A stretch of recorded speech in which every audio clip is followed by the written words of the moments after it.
Imagine you're holding a book with a title that feels so personal, it could have been written just for you.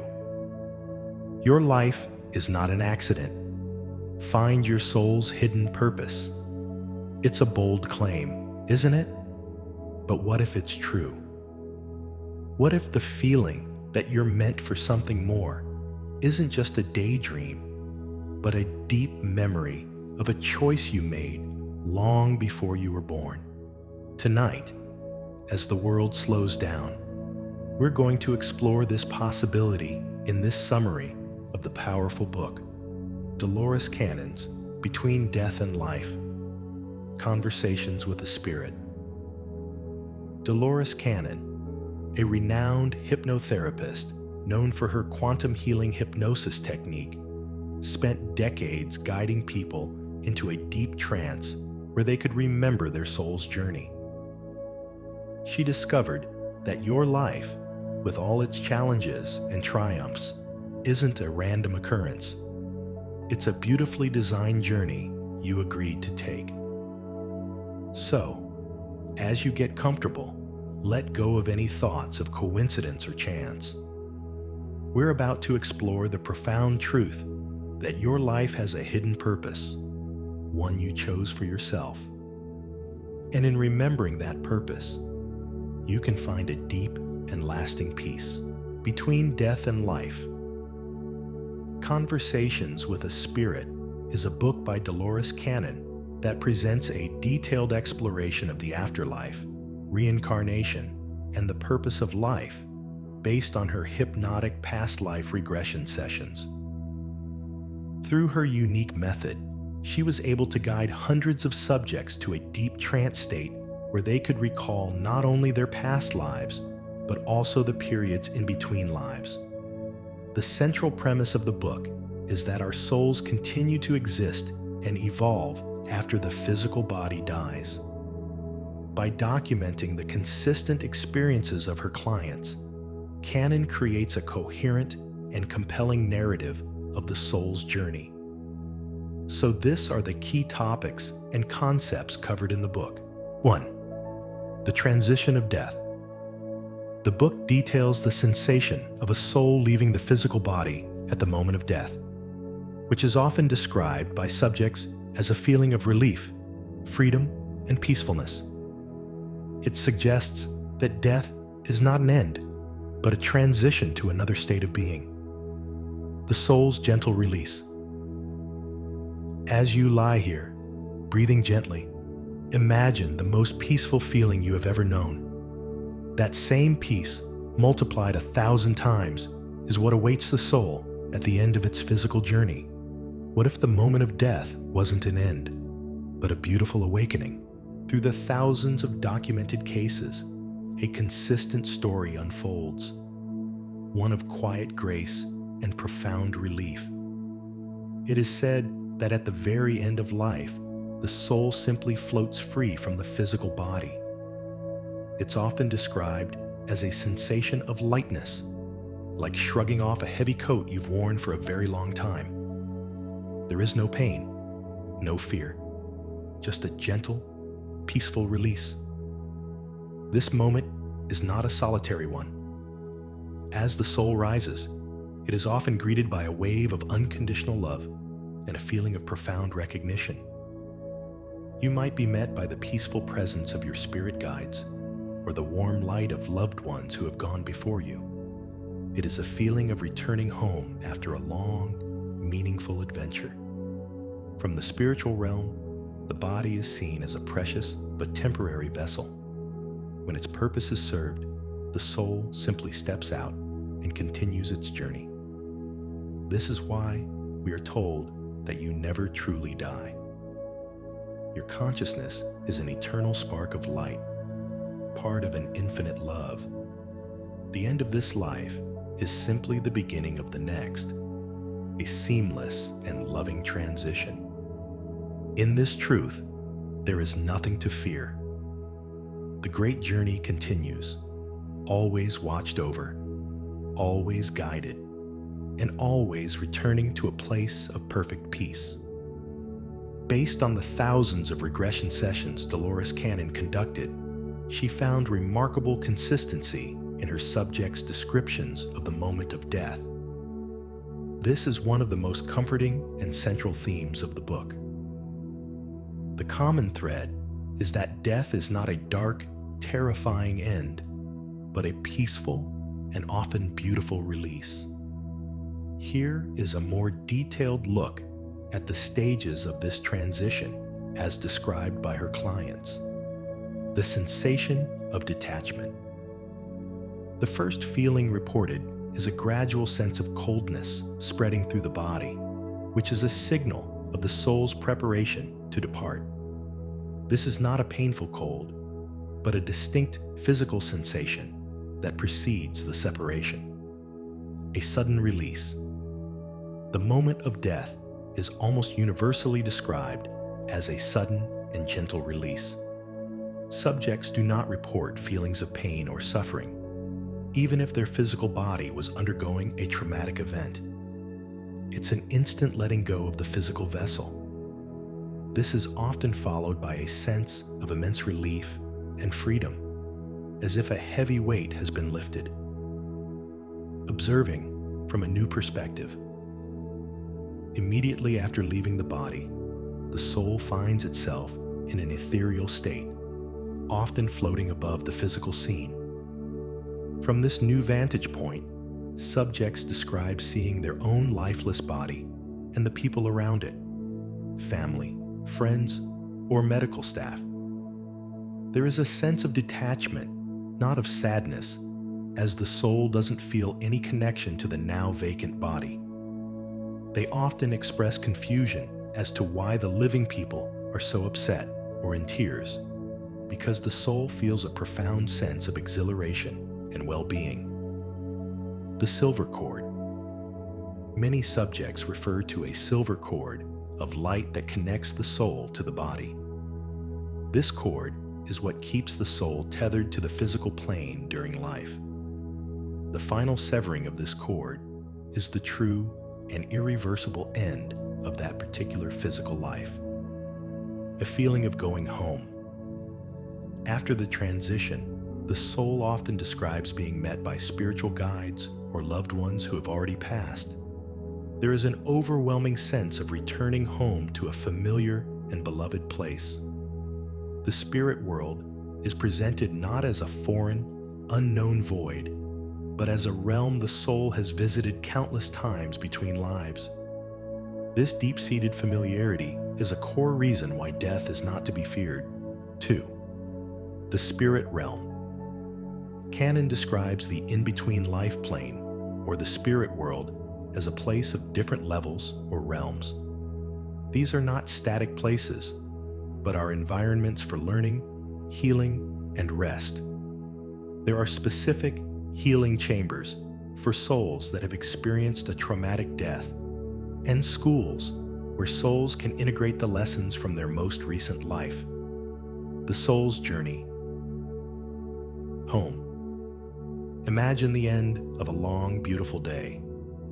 You've walked your path, faced your lessons, and lived your story. Now, imagine a profound sense of peace as your soul gently slips away from the body, feeling lighter than air, returning to the place where it truly belongs.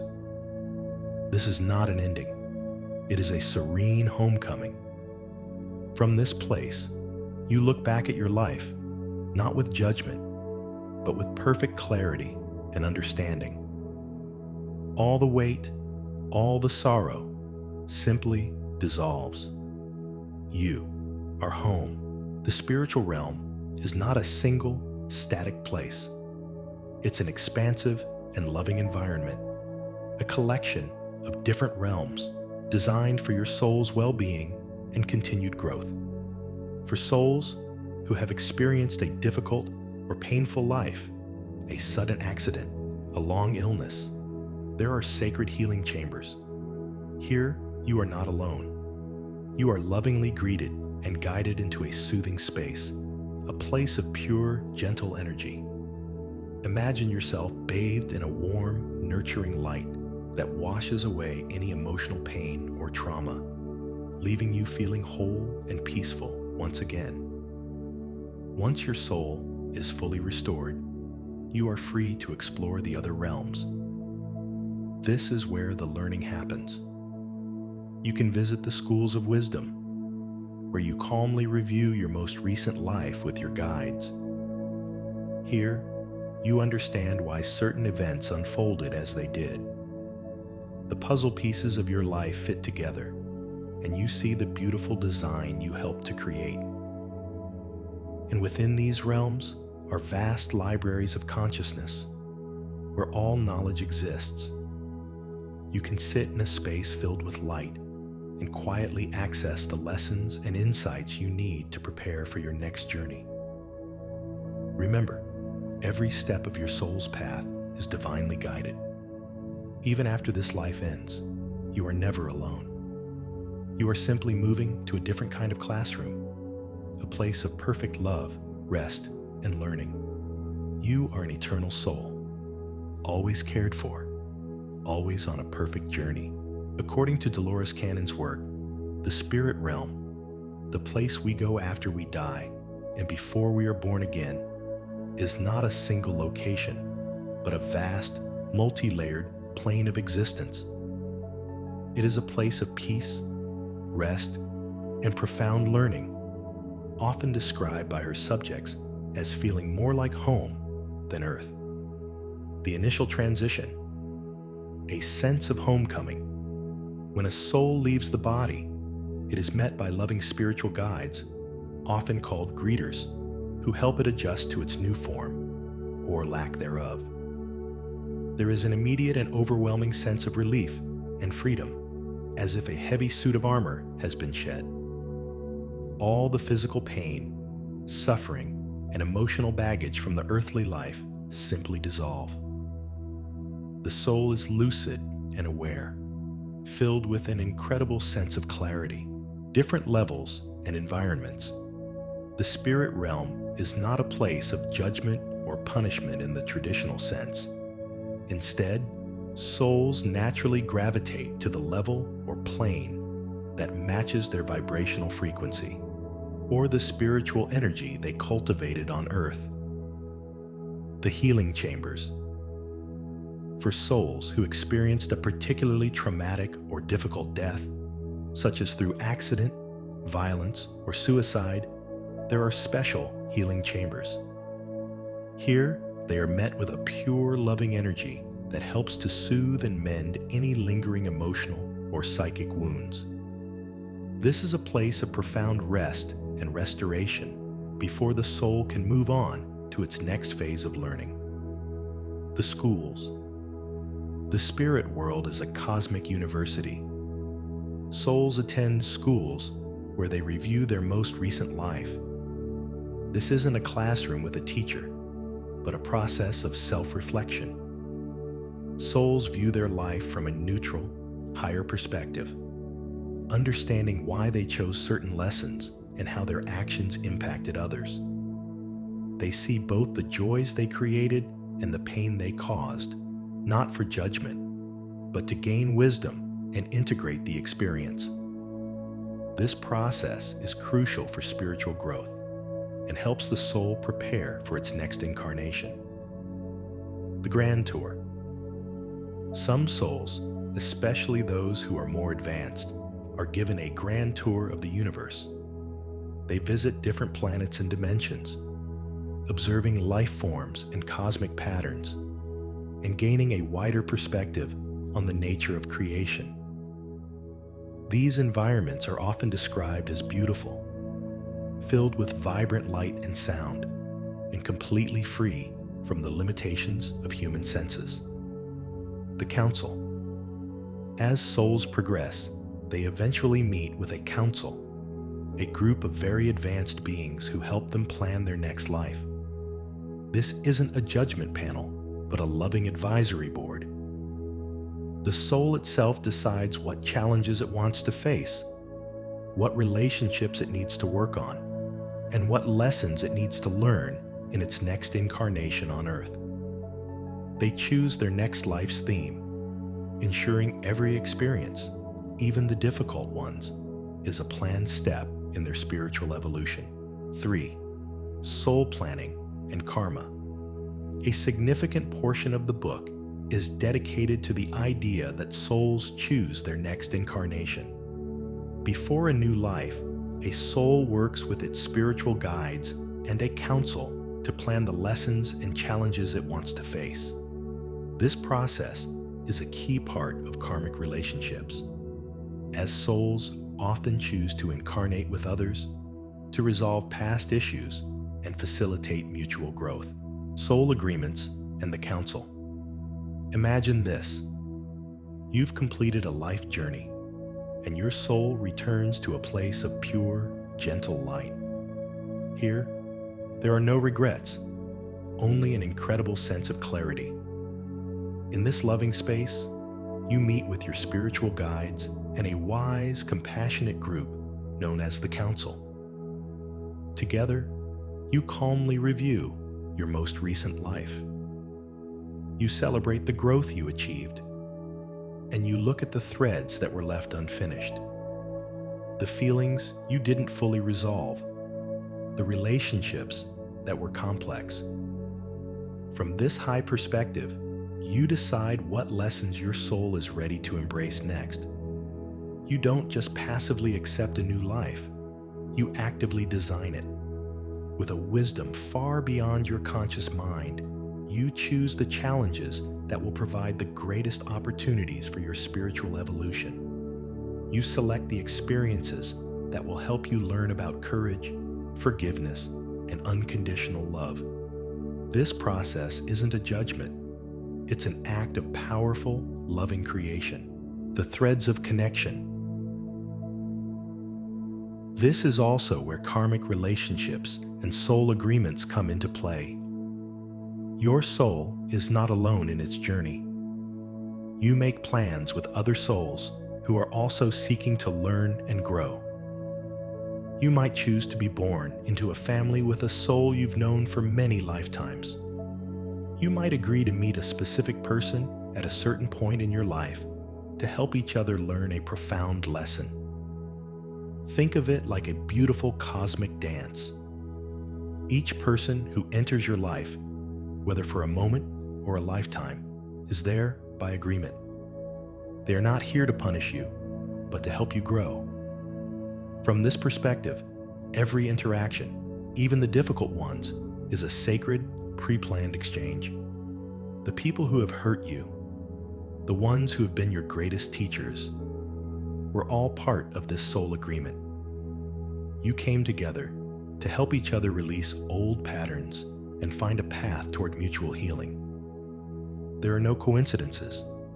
There are only threads of connection being woven together in a beautiful, intentional tapestry. So when you find yourself in a challenging situation, take a deep breath. Know that the moment you're in is not a random act of hardship. It is a pre-planned opportunity for your soul to learn and expand. The life you are living is an expression of your soul's deepest desires for growth. The people around you are not simply actors on your stage. They are fellow souls on their own courageous journeys. Remember that you are an eternal being on a path of incredible growth and wisdom. You chose this, and you have within you everything you need to navigate this journey with grace and strength. Rest now in the gentle knowing that all is in perfect, divine order. Karma and soul groups. The concept of karma in this context is not about punishment. It's about balance and resolution. Karmic relationships are a vital part of the life plan. Souls often reincarnate in groups, taking on different roles in each other's lives to help one another grow. For example, a person who was a victim in one life may choose to be the perpetrator in the next, not for revenge, but to learn what it feels like to be on the other side of that energy. Similarly, family members, best friends, and even difficult people in our lives are often part of our soul group, here to help us learn and balance our karmic debts. The ultimate goal is always mutual growth and the clearing of past issues. 4. Spirit guides and angels. The book discusses the role of spiritual guides who meet souls after death and assist them in their journey. It also touches on the nature of guardian angels and other spiritual beings. The role of spirit guides. In Cannon's documented research, spirit guides are our primary helpers on the other side. They are wise, loving, and non-judgmental beings who are often souls that have progressed to a higher level of understanding. They may have had many lives in physical form themselves, giving them a profound empathy for our human challenges. Their main functions include guidance. They are our primary counselors in the spirit realm, meeting us after a physical life to review our experiences. They help us understand the lessons we learned and the lessons we might have missed. Planning future lives. They are key participants in the soul's planning sessions before a new incarnation. They work with the soul to choose the next life's challenges, relationships, and even potential events, all designed for the soul's growth. Protecting and assisting. While they don't intervene in our free will, they can offer subtle guidance, telepathic nudges, or create synchronicities to help us on our path while we are in a physical body. The nature of angels and other beings. While spirit guides are typically described as beings with a history of physical incarnations, Cannon's work also touches on other spiritual entities, including guardian angels. Unlike spirit guides, these beings are often presented as having never been in a physical body. They are pure energy beings, or God's messengers, who operate on a different vibrational frequency. A journey remembered. Imagine for a moment that your life is not a random series of events, but a journey you have beautifully and purposefully chosen. What if every challenge you faced, every person you've met, and every feeling you've had is part of an incredible, sacred plan? A plan created by your own soul. Tonight, as you prepare to rest, let's explore this possibility. Let's gently drift into a deeper understanding of who you truly are and the magnificent journey you're on. There is nothing to fear, only peaceful truths to remember. The purposeful plan. Long before you were born, your soul existed in a space of pure love and light. This is your true home. In this peaceful realm, there is no sadness, no judgment, only an infinite wisdom. Here, surrounded by loving guides, you carefully reviewed your past journeys and decided what lessons you wanted to learn in this new life. You chose to experience both joy and struggle, not as a punishment, but because you knew that to truly understand compassion, you must feel pain. To truly know courage, you must face fear. Every relationship was an agreement, every challenge an opportunity for your soul to expand. You are not a victim of your circumstances. You are the courageous architect of your own growth, your unseen team. And you didn't enter this journey alone. You have always been accompanied by a team of unseen helpers. Think of them not as distant gods, but as your own personal team of wise and loving guides. These guides have been with you from the very beginning. They whisper to you through intuition, that quiet feeling of just knowing. They send you signs and synchronicities, like a song that plays at the perfect moment, or a feather that floats down just as you need it most. And in your deepest moments of distress, your guardian angels surround you. Their energy, a blanket of pure, unconditional love. They are always here, ready to assist, ready to remind you of your own light. You simply have to listen. A broader understanding.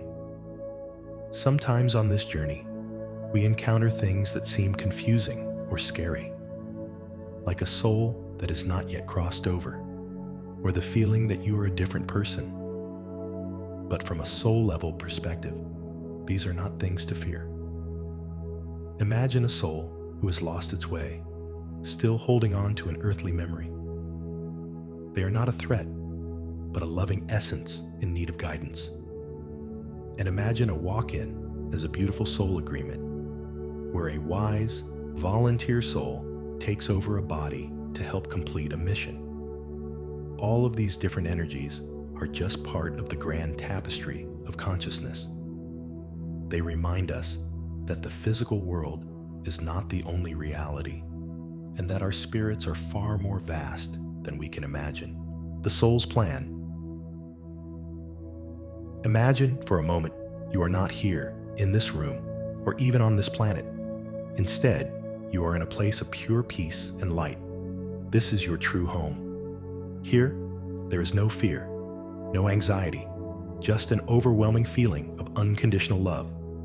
This is the place your soul returns to after each lifetime.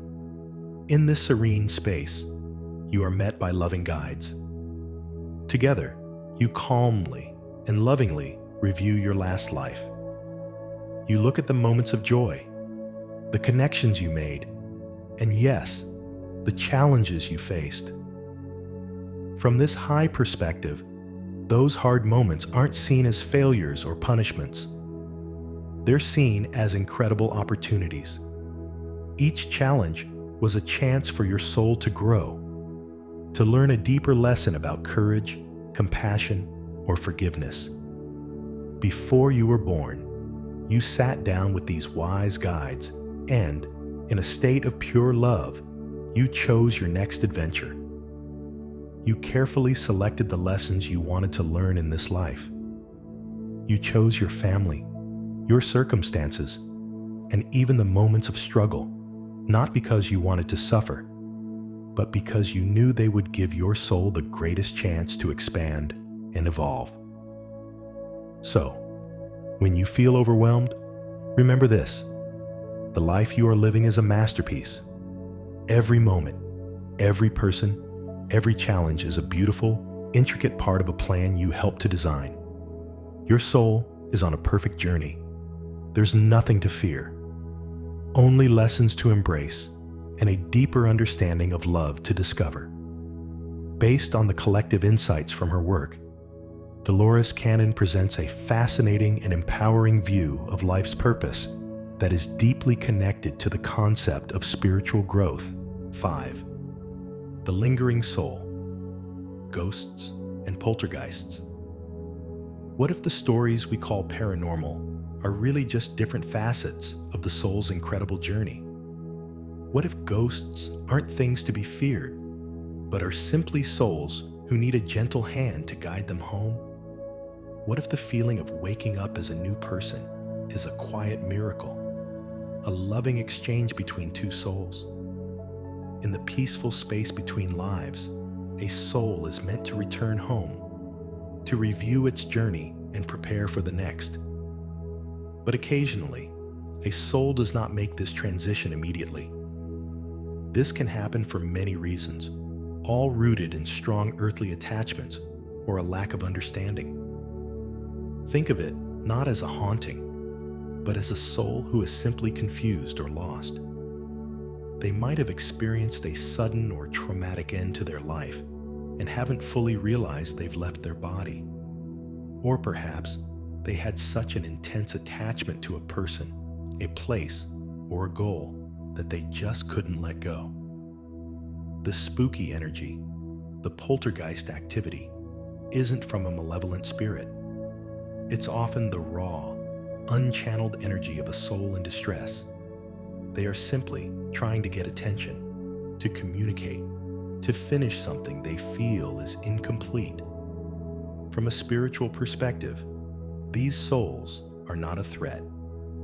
They are just in need of loving guidance to help them find their way back to the light and serenity of their true home, the walk-in soul. This is one of the most unique and beautiful concepts in Cannon's work. A walk-in is a spiritual agreement between two souls, where the original soul decides to leave a living body and a new, more evolved soul steps in to take its place. This happens for a variety of reasons. Perhaps the original soul has completed its most important lessons in that life and is ready to move on, but the physical body is still healthy and strong. The incoming soul, often a volunteer, has a significant purpose or mission to fulfill. This new soul has agreed to take over the body to carry out this mission, to help humanity, or to bring a specific kind of light and energy to the world. A person who has experienced a walk-in may feel like they've woken up as a different person.